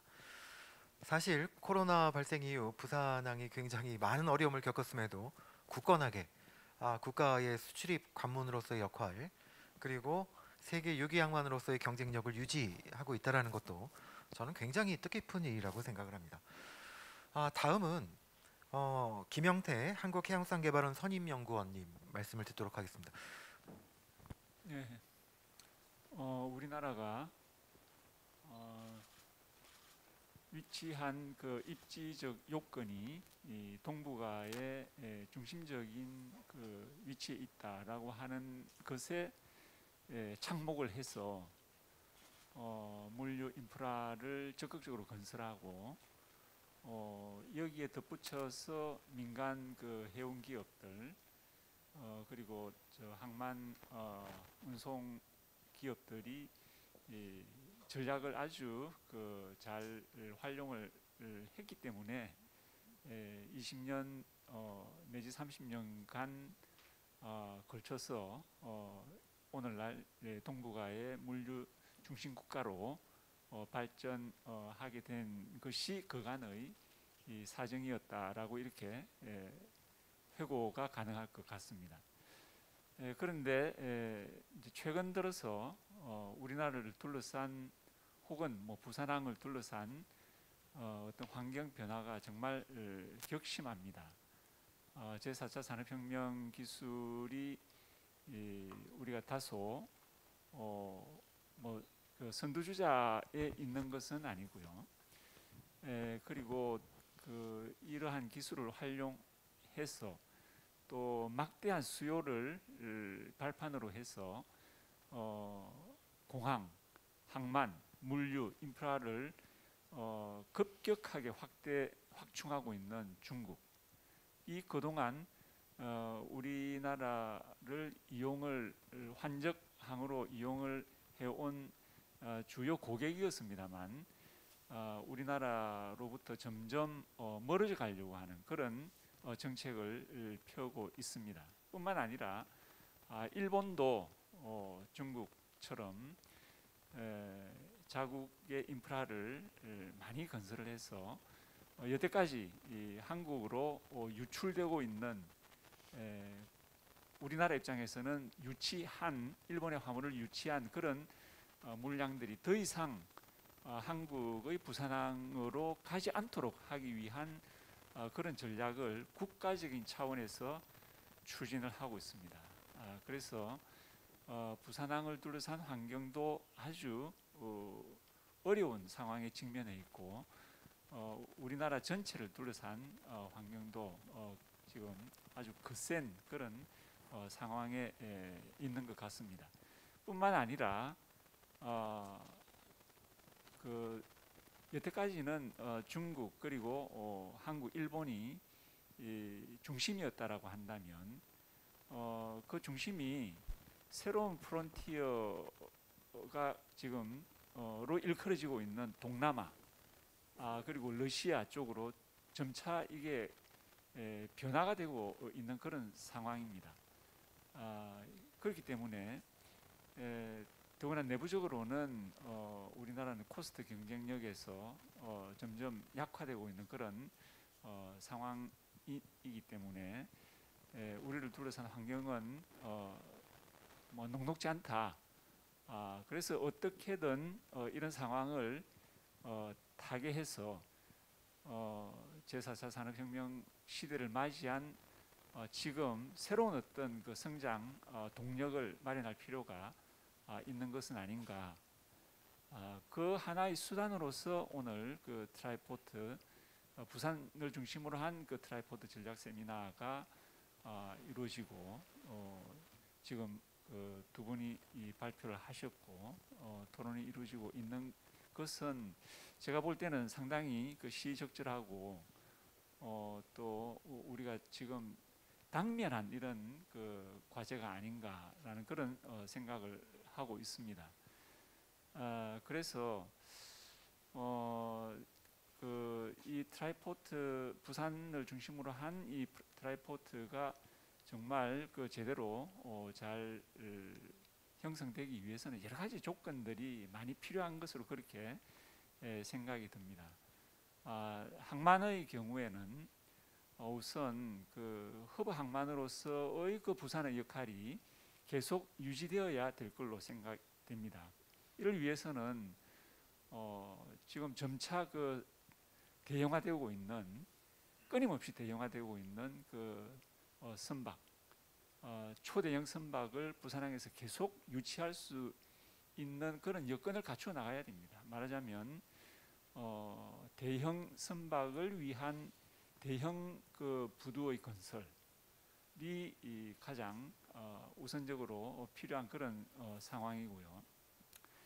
그 다음에 이 환적 항만으로서의 역할을 계속 그 유지 발전시켜 나가기 위해서는 고객, 즉 일본이나 중국 그리고 동남아, 미국 등의 고객이 부산항을 이용하는데 비용이라든지 혹은 편리성이라든지 이런 측면에서 선택하기 쉽도록 하기 위한 그런 소프트 측면에서의 정비 전략이라고 할까요?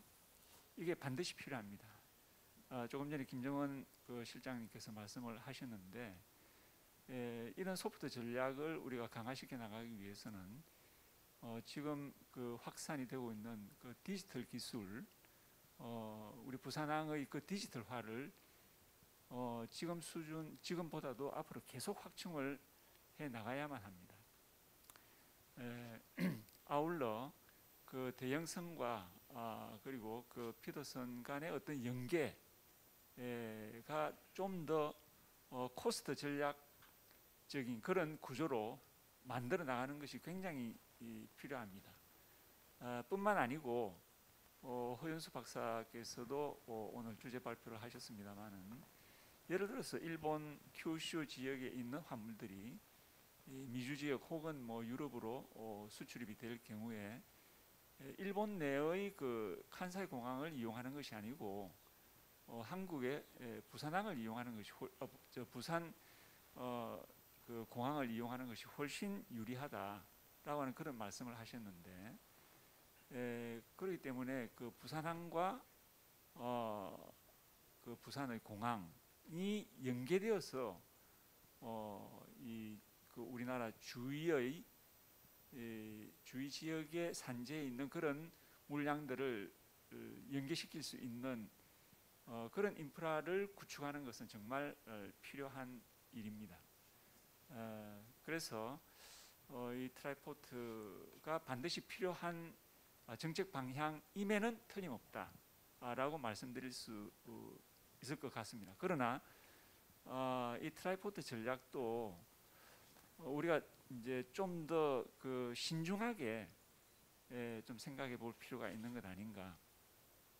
그러니까 이게 필요성만으로 앞으로 뭐 지금 당장 개발을 해야 된다라는 것이 아니라 좀 더 그 규모라든지 이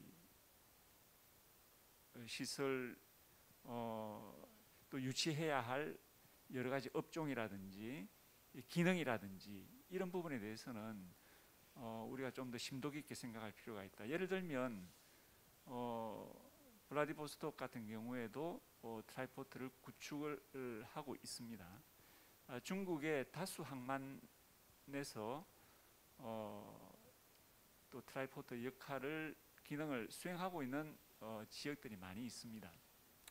그렇기 때문에 우리가 그 부산 트라이포트를 건설한다라고 할 때 과연 그네들의 어떤 그 경쟁력보다 더 우위의 경쟁력을 어떻게 확보해 나갈 수 있을 것인지라고 하는 점, 이게 굉장히 중요한 것으로 판단이 됩니다. 뿐만 아니고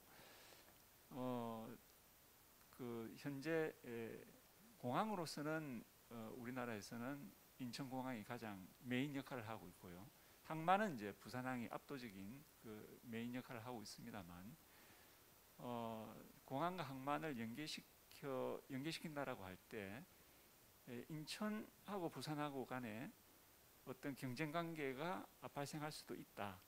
그러면은 그 기능 분담을 어떻게 해 나가야 할 것인가라고 하는 부분들, 이런 것들에 대해서도 좀 더 그 차별화 전략이라든지 이 가격 전략이라든지 이런 것들에 대한 세부적인 어떤 그 전략을 우리가 좀 더 깊게 생각을 해 나가야만 성공적인 부산 트라이포트 건설이 가능하지 않겠는가, 그런 생각을 하고 있습니다.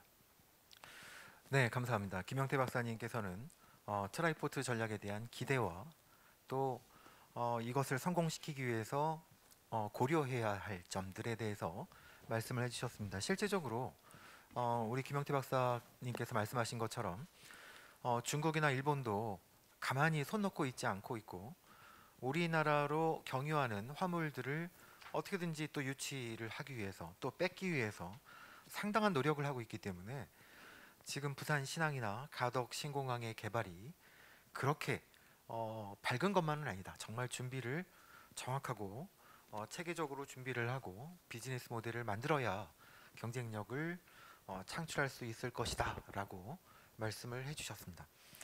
자, 그러면 지금까지 이제 트라이포트 개발을 통해서 화물의 흐름에 대해서, 물류의 흐름에 대해서는 많은 얘기들이 된 것 같은데요.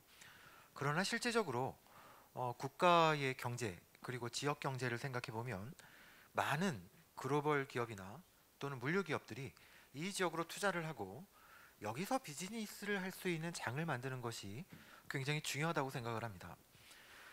제가 이제 유튜브에서 본 건데, 미국의 어느 도시는 기아 생산 라인을 유치를 했는데, 유치를 한 그 주민들이 하나님께서 기아를 보내주셨다라고 너무너무 기쁘게 생각하고 여기서 즐겁게 일하고 또 경제 활성화되는 모습을 봤습니다. 자, 이것은 한 기업을 유치하는 것이 그 지역 경제에 얼마나 큰 영향을 주는 것인지를 보여주는 중요한 예라고 생각이 드는데요. 지금부터 숙제는 이 지역에 어떻게 기업들을 유치하고 활성화시킬 것이냐라는 데도 중요한 키가 있다고 생각이 됩니다. 자, 우리 허윤수 선임께서는 부산의 그 트라이포트 계획을 주관하고 계신데요.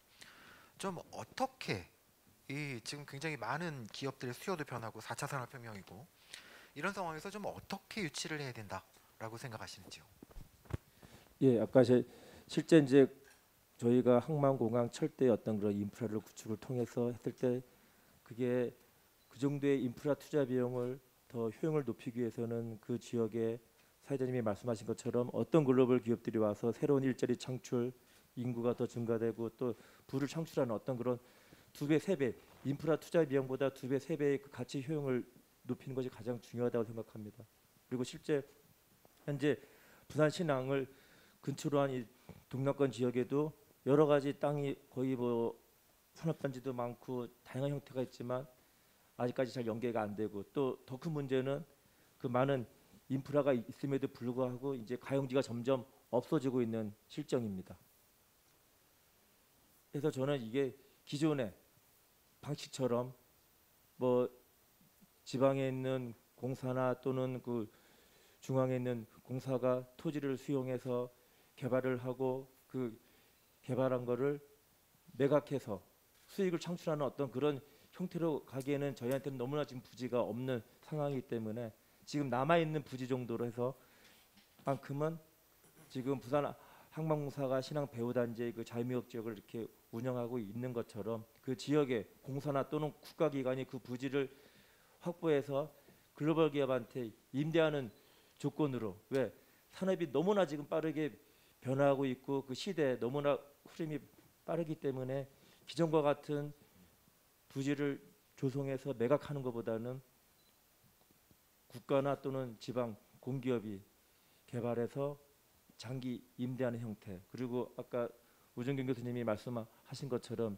기존의 자유무역지보다 더 나은 또 다른 어떤 그런 새로운 형태의 어떤 그런 인센티브나 또는 이게 비즈니스를 할 수 있는 자유로운 활동이 좀 보장된다면은 이 정도 입지라면은 또 이 정도 날씨와 기후와 조건이라면은 또 특히 요즘 코로나 같은 K 방역을 가지고 있는 지역이라면은 글로벌 기업들이 충분히 투자할 수 있는 그런 매력은 있다고 생각합니다. 네, 그 지금 이 지역의 가장 큰 숙제 중에 하나이고 미래 전략 수립의 키가 되고 있는데요. 우리 굉장히 오랫동안 물류를 연구하시고 또 부산의 발전에 기여를 해오셨던 우리 최영진 교수님께서는 좀 조언을 부탁드리도록 하겠습니다. 예, 지금 우리가 그 부산의 트라이포트에 대해서는 충분히 지금 그 상황이 굉장히 좋아지고 있다. 그렇지만 이제 우리가 만약 이게 예를 들어 신공항이 우리가 유치가 됐다고 해서 자연히 다 해결되는 것은 아니고 결국은 이걸 가지고 우리 부산항과 공항이 시너지 효과를 내고 또 그게 또 우리 부산 경제에 도움이 될 수 있도록 하려고 하면은 결국은 좋은 기업들이 우리가 이 배후 부지에 이렇게 올 수 있도록 해야 되는데 지금부터는 좀 저는 전략적으로 좀 접근했으면 좋겠다.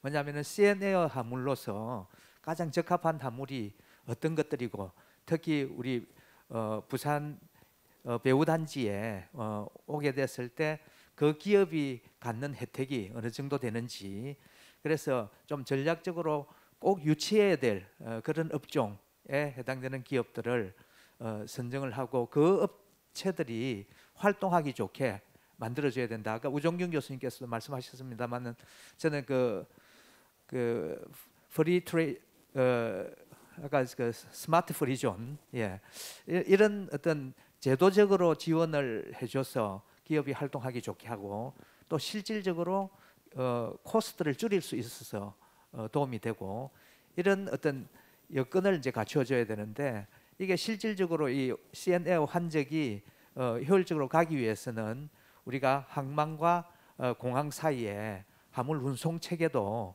굉장히 효율적으로 갈 수 있도록 해야 된다.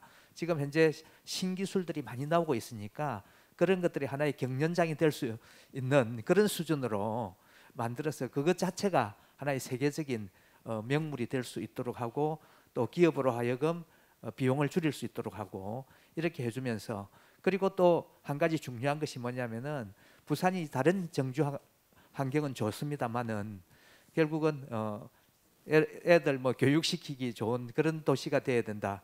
그런 관점에서 보면은 정말 국제 중고등학교라든지 이러한 학교들도 인근에 좀 유치를 해서 거기에 누구든지 이 부산에 내려와서 비즈니스를 하고 싶다 할 정도로 돼야 이게 이제 성공할 수 있지 않겠는가라는 생각을 합니다. 그래서 여하튼 중요한 것은 우리가 이 배우 부지에 좋은 기업들을 많이 유치할 수 있어야 되는데 그 기업들이 비즈니스하기 좋은 환경을 지금부터 우리가 준비를 해서 만들어 가야 된다 이렇게 보고 있습니다. 네, 교수님께서도 기업 유치가 굉장히 중요하고 이를 위해서는 이 지역 트라이포트 지역의 자유무역 지역이나 경제자유구역 제도를 좀 적극적으로 활용해서 이 지역에서 비즈니스하기 좋고 생활하기 좋고 이렇게 좋은 도시로 만들어야 된다라는 말씀을 해주셨습니다. 또 부산 지역의 또 물류의 또 대가이신 우리 하명신 교수님께서 도대체 어떻게 하면 좀 이 지역이 많은 기업을 유치하고 좀 활성화될 수 있을지 좀 조언을 부탁드리겠습니다. 네, 인프라가 잘 구축돼 있더라도 이것을 이용하는 이제 고객, 결국은 고객은 기업이 되겠죠. 자, 이 기업은 물류 기업이 됐던 글로벌 기업이 됐던 이 기업들을 유치해 와야 되겠죠. 제가 개인적으로 보면 7년 정도 전에 제가 두바이 항을 가서 현장을 고찰한 적이 있는데 오늘 허윤수 박사님 발표를 하는 거 보고 당시에만 하더라도 기업들을 유치하지 못해서 상당히 좀 힘들어하는 상황을 목격한 적이 있었는데 이제는 7천여 개의 기업이 다 들어왔다는 소식을 접하고 부산이 이런 쪽의 어떤 벤치마킹을 해야 되지 않겠냐 이런 생각을 좀 하게 됐습니다. 그래서 우리의 기업들을 유치하려면 자유무역지대도 있고 경제자유구역도 있는데 배후부지에 상당히 여러 주체나 기관들이 복잡하게 얽혀 있는 것 우리가 알고 있지 않습니까? 그래서 저는 부산시가 주관이 돼서 이제는 가덕신공항도 이 가시권으로 가고 있고 이런 점을 고려한다면 글로벌 기업 유치단을 운영할 필요가 있겠다 이런 생각이 좀 들었습니다. 그래서 이 글로벌 기업 유치단은 정부의 산업자원부, 산자부, 해수부, 국토부, 부산항만공사, 진해경제자유구역청 이런 다양한 어떤 인적 이 결합을 해서 이들이 어떻게 하면 세계적인 기업들을 유치해 올 수 있는가 이런 쪽에 좀 적극적으로 이제는 나서야 되지 않겠나 이런 좀 생각이 들었습니다. 예. 네, 감사합니다. 이 지역은 트라이포트의 구축뿐만이 아니라 정말 다양한 글로벌 기업들, 혁신 기업들의 유치가 필요합니다. 바로 일자리 창출이기 때문이죠. 일자리 창출이 돼야 부산이 살아있는 도시가 되고 성장하는 도시가 될 것 같습니다. 그런데 또 굉장히 빠른 변화가 오고 있습니다. 트라이포트도 있고 4차 산업혁명도 있고요. 또 포스트 코로나 시대가 또 도래해 있습니다. 자, 그러면 부산에 있는 우리 물류 기업들은 이러한 변화에 지금 대처할 만한 좀 준비가 된 것인지 또 어떻게 해야 되는지에 대해서 우리 김호 본부장님께서 좀 말씀을 해주셨으면 좋겠습니다.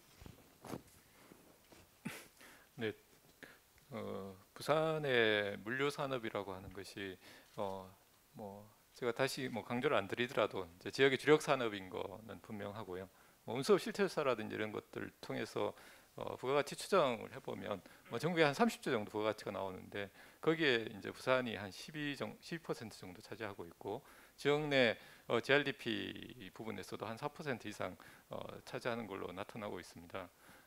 결국 지역에 굉장히 중요한 산업이었고 그리고 이제 산업의 성장의 어떤 역사를 보더라도 부산이 가지고 있는 어떤 지리적 입지라든지 이런 부분들이 이제 6.25 이후 그 이전에 이제 일제 식민지부터 출발해서 부산항의 그 하나의 어떤 중시적인 산업으로 성장을 해온 것도 사실입니다. 근데 이제 최근에 지금 말씀해주신 바와 같이 이제 가덕신공항이 만약에 건설이 된다면 이런 여러 가지 기존의 어떤 흐름들을 새롭게 한 단계 도약할 수 있는 그런 어떤 계기가 될 것이라고 생각이 되고요. 저는 크게 이제 두 가지 방향에서 이제 강조를 좀 드리고 싶습니다.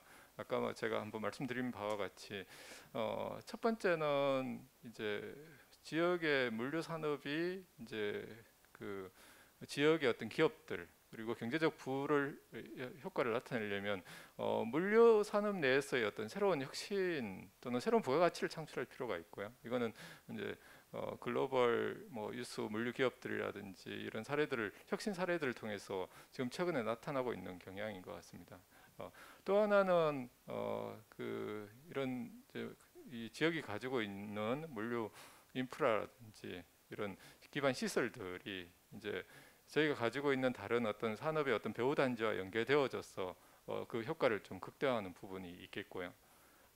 근데 실질적으로 이제 이런 부분들이 저희 이제 기업의 수요라든지 기업의 어떤 요구를 들어보면 저희가 이제 고려하는 이런 어떤 큰 인프라나 그런 어떤 제도적인 측면들보다는 기업이 어떤 실질적으로 이 지역의 중소기업들이 요구하는 부분들이 굉장히 좀 현실적인 요구들이 또 많이 있습니다. 이제 근데 저희가 너무 큰 것만 바라보다 보니 이제 그런 중소기업들의 작은 수요들을 좀 놓치는 그런 경향이 좀 있는 것 같고요. 결국은 이제 이런 물류 산업에서의 아까 제가 말씀드렸던 새로운 어떤 부가가치를 만들어내고 지역의 어떤 배후 단지하고 물류 인프라를 연계하는 그런 주체가 되는 것들은 이제 기업이라고 저는 생각이 되고요. 그러면 이런 기업들이 요구하는 그런 어떤 새로운 시설의 어떤 현대화라든지 디지털화 그리고 기업이 하고자 하는 그런 R&D 이런 부분들을 저는 우리 시나 부산시나 아니면 국가중앙정부하고 연계돼서 물류 산업에서도 R&D를 저는 좀 더 강조할 필요가 있겠다 싶고요.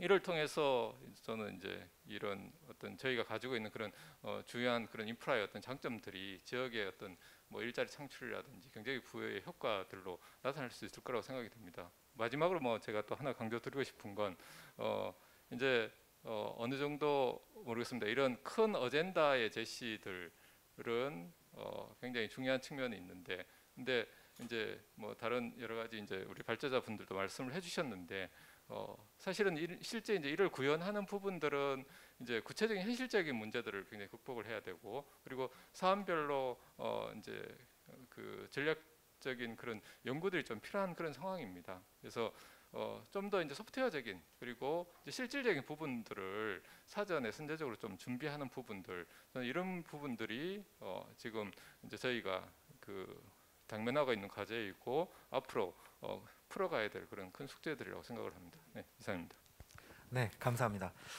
트라이포트라는 대규모 인프라 개발이 부산항에 큰 영향을 줄 것은 확실한 것 같습니다. 그런데 또 남아있는 숙제도 많은 것 같습니다. 지금 김호 본부장님 말씀하신 것처럼 우리 부산에 있는 물류기업들이 과연 여기 어떻게 대응하고 어떻게 경쟁력을 강화할 수 있을까라는 문제도 있고요.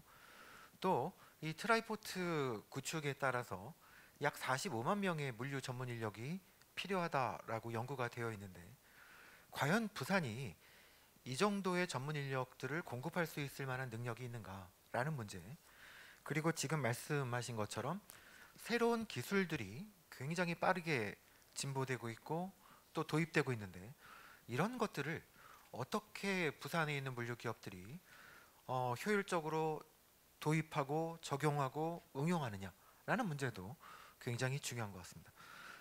앞으로 그 숙제가 더 많이 남은 것 같다라는 생각이 듭니다. 사실 토론 주제가 지금 한 10개 정도가 더 남아 있는데 시간 제약으로 저는 밤새도록 말씀을 듣고 싶은데 그러지 못할 것 같아서 각 토론자분들께 1분 정리 발언 말씀을 하실 수 있는 기회를 드리도록 하겠습니다. 어떻게 허윤수 박사님부터 시작해서. 네. 아까도 여러분이 말씀하셨지만 정말로 빠르게 변화하고 세상이 진보되고 있습니다. 그래서 적어도 특히 이제 가덕 신공항이라든지 부산 신항이 있는 가덕도 지역에 우정규 교수님이 발제해서 했던 것처럼 각 산자부, 해수부, 국토부가 운영하는 자유무역 지역이 융합할 수 있는 곳은 저는 가덕도가 가장 유일한 지역이라 생각합니다. 그래서 지금 저희 부산이 블록체인 규제 자유 특구처럼 오히려 스마트 프리전도 좋고 자유무역 지역 규제 자유 특구로 지정을 해서 가덕도에서는 부처 간의 이기주의가 없고 부처 간의 벽이 없는, 정말로 한번 테스트할 수 있는 그런 정말로 진정한 자유무역 지역이 무엇인지 할 수 있는 그런 공간으로 한번 활용을 한다면은 충분히 어떤 그런 인프라 투자보다 훨씬 더 많은 효용을 높일 수 있을 거라고 생각합니다. 이상입니다. 네, 김정원 실장님. 오늘 이제 허윤수 박사님 또 우리 좌장으로 우정균 교수님 발표하고 또 토론 전문가분들 말씀을 종합해 볼 때 부산 지역은 메가시티로 발전을 하는 기본 방향 속에서 부산항의 동부가 물류 플랫폼이라는 엄청난 에너지를 잘 이해하고 잘 활용하고자 하는 연장선에서 볼 때 앞으로 2030년, 2050년 시점을 우리가 잠깐 구경하는 걸로 전망한 걸로 해석해 보면 굉장히 많은 꿈과 풍요와 비전과 일자리가 넘쳐날 수 있다. 그런 생각을 잠깐 해봤습니다. 그 다음에 김영태 박사님하고 저하고 우리나라의 그 항만의 기능이 단선, 화물을 내리고 싣고 하는 그런 단선 기능일 때 배후부지라는 개념을 가지고 세계 여러 나라를 같이 벤치마킹을 각오했습니다. 싱가포르, LA, 그 다음에 뉴욕, 뉴저지, 동경, 요코하마, 고베, 나중에는 상해 이렇게 다녔었는데요.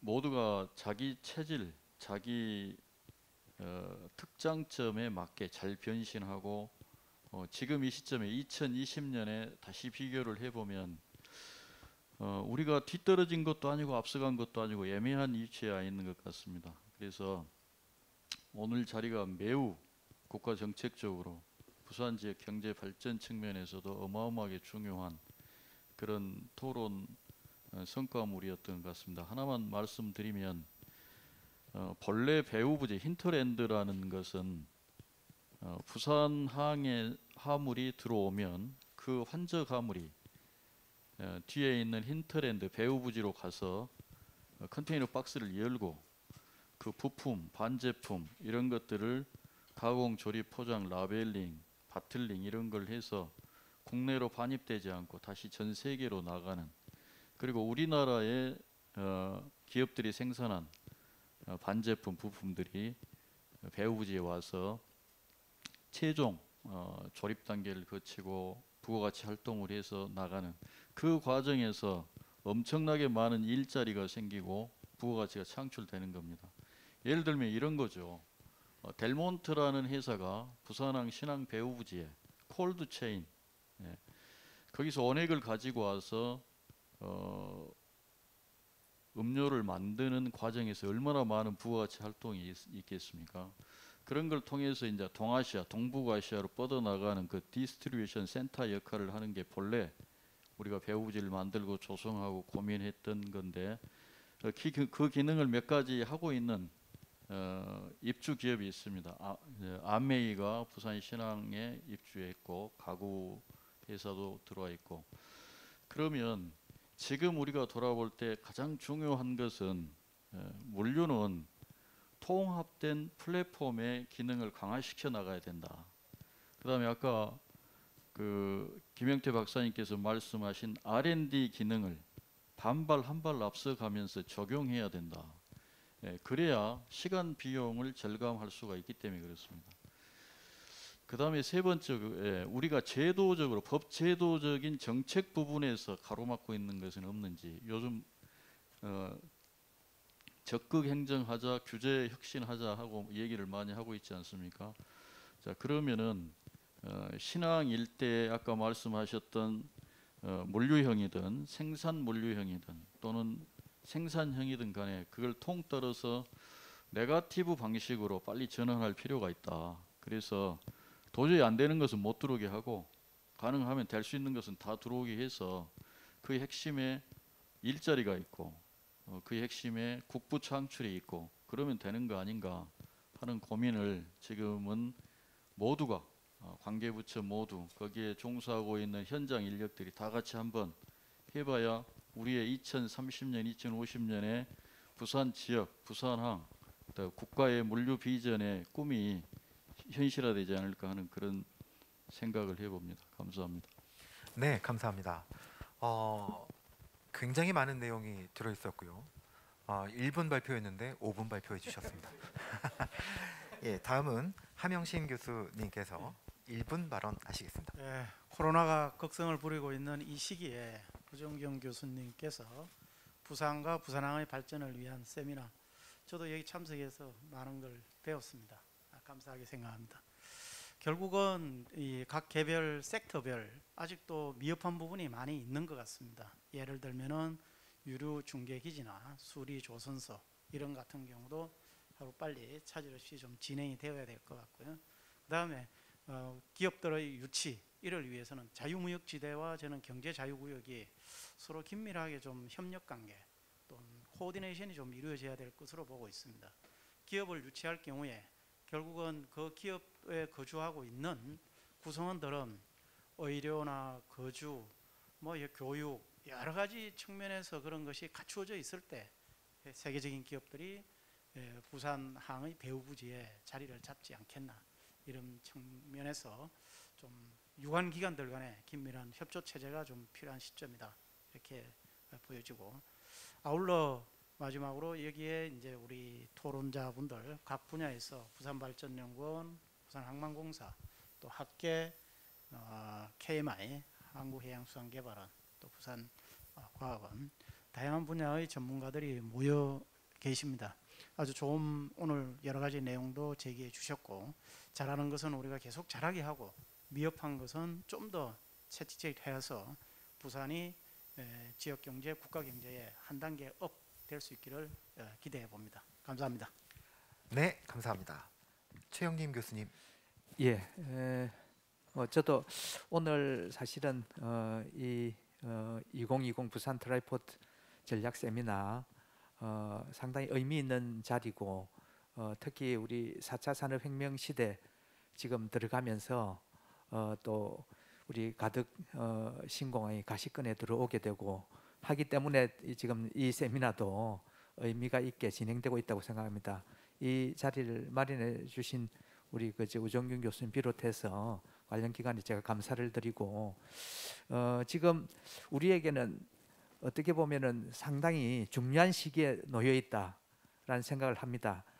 지금 우리 해양수산부에서도 지금 4차 산업혁명 시대에 맞아서 세계적인 그런 어떤 해양수산 국으로 발돋움하기 위해서 지금 스마트 전략도 만들어서 지금 실행을 하고 있고, 또 우리 부산의 입장에서는 가덕신공 가시권에 들면서 트라이포트 지금 눈앞에 오게 됐고, 그래서 사실 뜻깊은 자리인데, 어떻게 보면은 지금까지 우리가 그 가덕신공을 유치하기 위해서 노력했던 것보다 더 많은 노력이 들어가야 이게 이제 실질적인 성공으로 연결될 수 있을 것이라고 생각을 합니다. 이제 시작이라고 생각하거든요. 그래서 어떻게 하면은 결국은 이러한 인프라를 만드는 것은 우리 기업을, 훌륭한 기업들을 많이 유치해서 좋은 일자리도 만들고 경제적으로 우리가 좀 더 풍성해지기 위해서 이렇게 가는 것이기 때문에 결국은 하나입니다. 어떻게 하면 좋은, 우리가 원하는 기업들을 잘 유치할 수 있을 것인가. 결국은 그것은 기업하기 좋은 환경을, 그러한 기업들이 기업하기 좋은 환경을 어떻게 우리가 만들어 줄 것인가, 여기에 달려 있다고 봅니다. 지금부터 우리가 풀어나가야 될 숙제라고 생각으로 다 같이 힘을 모한다면은 분명히 우리 뜻을 이룰 수 있을 것이라고 생각을 합니다. 감사합니다. 네, 감사합니다. 자, 김영태 그 선임연구원님. 네, 지금 이 시대에 물류, 해운, 공항, 항만을 아우르는 물류 분야에 있어서 가장 그 중요한 팩트라고 할까요? 그거는 세 개가 아닌가 생각합니다. 하나는 비용 구조, 저비용입니다. 하나는, 둘째는 정시성입니다. 셋째는 어떤 실시간 추적 서비스, 이 세 개라고 생각이 되는데요. 비용 구조에 대해서는 뭐 특별히 설명할 필요가 없을 거라고 생각이 들고, 정시성 부분이 의미하는 것은 예를 들어서 부산 트라이포트를 부산 트라이포트가 의미가 있기 위해서는 이거 국내용이 아닙니다. 국제용이거든요. 그러니까 국내의 선사 화주가 이용하는 것이 아니고 외국의 선사 화주가 우리 부산 트라이포트를 이용하는 주체가 되는 겁니다. 그러니까 그분들이 이 부산 트라이포트를 이용을 할 경우에 자기들이 부산 트라이포트를 이용하게 되면은 어느 정도 시간이 소요된다라고 하는 것을 그런 계획을 가지고 있습니다. 스케줄을 가지고 있습니다. 그 스케줄을 우리가 어그러지게 만들어서는 절대 안 되거든요. 말하자면 그네들이 이용하고자 하는 그 부산을 이용하는 그 스타트 시점 그리고 파이널 시점 계획이 있는데 그 계획이 그대로 유지가 될 수 있도록 우리가 뒷받침을 해주어야만 된다는 뜻입니다. 이걸 위해서는 가장 대표적으로 하나는 물리적 인프라가 제대로 구축이 돼야 된다는 것이고 다른 하나는 소프트 측면에 제도적인 인프라가 잘 구축되어야만 그 두 가지 그 조건을 충족을 시킬 수가 있습니다. 그리고 마지막으로 그 실시간 그 추적 서비스라고 하는 것은 그네들이 부산 트라이포트를 이용할 경우에 화물이 오거나 선박이 이용하거나 항공기가 이용하거나 이런 형식이 됩니다. 그러면은 예를 들어서 화주는 내가 부산 트라이포트에 화물을 운송을 했는데 지금 내 화물이 지금 이 시점에 어디에 위치해 있는지를 확인하고 싶은 겁니다. 그러니까 선사, 화주, 항공회사 등에게 자기들이 알고자 하는 시간에 알고자 하는 내용을 즉석에서 확인할 수 있게끔 시스템을 갖추어주는 이게 중요하지 않을까. 이 세 요인이 뒷받침이 되어야만 부산 트라이포트가 제대로 형성될 수 있을 것이다 라고 하는 그런 말씀을 드리면서 제 말씀을 이것을 마치고자 합니다. 네, 감사합니다. 다음은 마지막으로 김호 본부장님 말씀입니다. 네, 오늘 저는 굉장히 좀 기대감을 많이 가지게 됐습니다. 우리 발표자님들하고 이제 토론자분들께서 제시해 주신 걸 보면 결국 이제 어떤 동북아의 물류 허브 또는 어떤 세계적인 물류 허브로서의 어떤 트라이포트의 위상이라든지 이런 부분들 주로 말씀을 해주신 것 같고요. 근데 제가 오늘 또 하나 느낀 건 이제 이 지금 부산 신항 그리고 가덕도 이 지역이 가지고 있는 배후의 여러 가지 산업 지구나 혁신 지구들을 보면 연구개발 특구라든지 그 에코델타시티 그다음에 강서 녹산의 그 산업단지 그리고 또 좀 더 나가면 이제 창원이나 아니면 울산 양산 김해의 여러 가지 이제 우리 주력 제조업들의 어떤 공업단지들을 끼고 있고요. 결국 저는 이제 이런 물류 허브를 이상의 저는 이 서부산 지역이 우리나라의 어떤 혁신 허브 또는 세계적인 혁신 허브가 될 가능성이 저는 충분히 있다고 생각이 되고요.